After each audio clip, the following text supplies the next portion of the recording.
Hey everybody, Max Vero again, DexTrader.com, trading live with Max. We're back here real quick. We got some more signals came out at 15 minutes after the hour.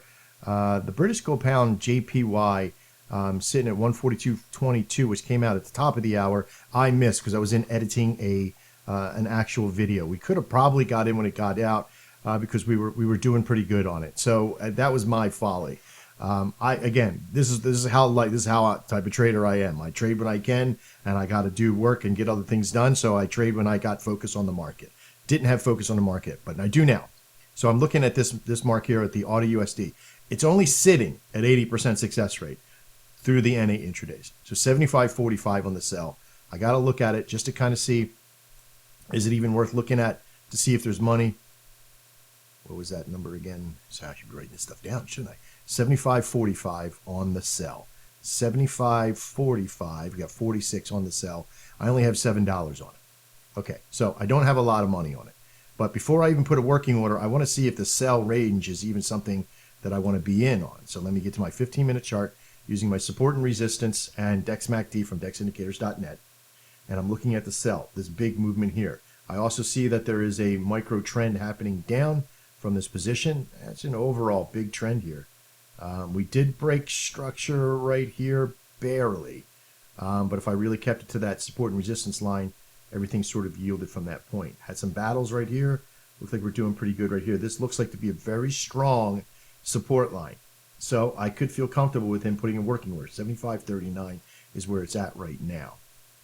So my working order, because the price of being 75.45 on the sell with an 80% success rate.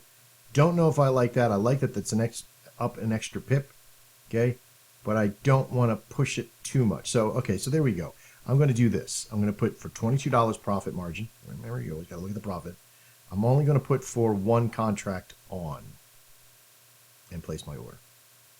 Okay, I'm only going to put for one contract on because it's a higher risk trade at this level. I usually like to remain consistent on the amount of contracts that I do, but because I'm just getting back in, and this was a favorite way for me to be able to trade the intradays for a long time before I left, I want to make sure that I'm protecting my balance. I could do up to 3 contracts at that point, but I want to save some room if I wanted to be able to get in for another signal or what have you.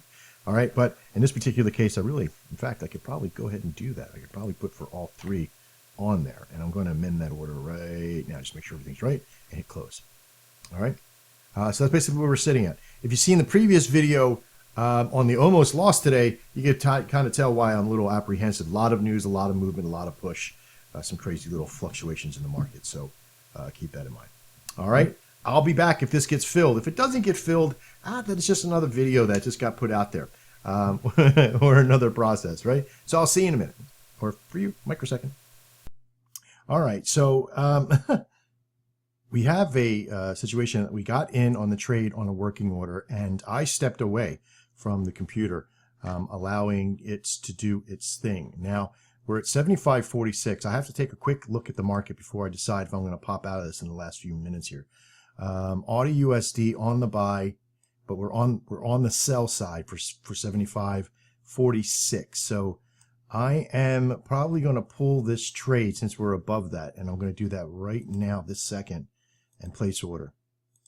And I did that for a particular reason.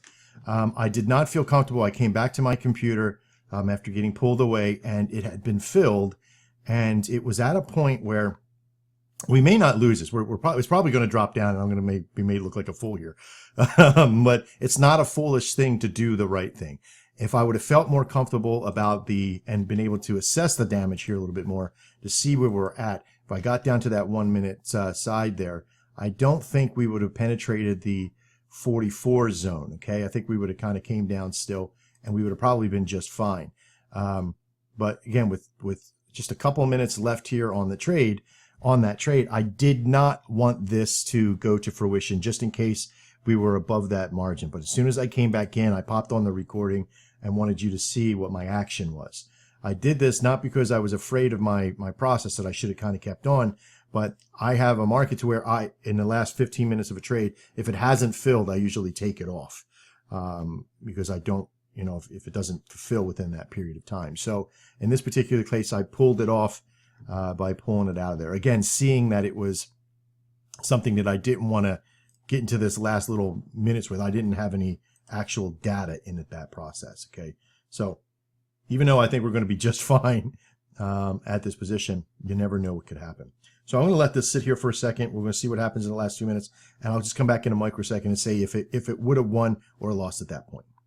All right, so I wanted you to see this. This is very important for you to see at this mark, is that this is a heart attack trade. If we would have kept this on, getting it to, you know, really close to 46 to actually take it off, this could swing either way. And I don't like that kind of feeling at that point. If this would have gotten bought in the very beginning, maybe within a half an hour of it being put on, I would have felt more comfortable. Now, it looks like it's going to take the win, and yes, it would have been a win, but only by a half a pip. And that kind of margin, I don't really like. I like to kind of keep, like in the last video, and that's put here on the card above, you'll see particular trade 2 was a very fickle, very close trade, but I had analysis to be able to back me up and keep me in the trade. Here, I couldn't get into analysis fast enough, where I should have been able to come in and see immediately, you know, was this a zone for me to be in? But if it does break into this zone of 75.45 up here, it's already at 46. It's been broken at that point. So I'm very comfortable with that process. All right, that's basically it for me for right now. I'll see you in a few minutes in another trade, or see you tomorrow. I'm Max Farrell. This is Dex Trader, and this is Trading Live with Max. Sort of. Again, you know, we got a little money. Oh, by the way, that was money. We did win. We got money. We're in a positive ROI, so I'm excited about that. We'll see you next time. As always, trade well.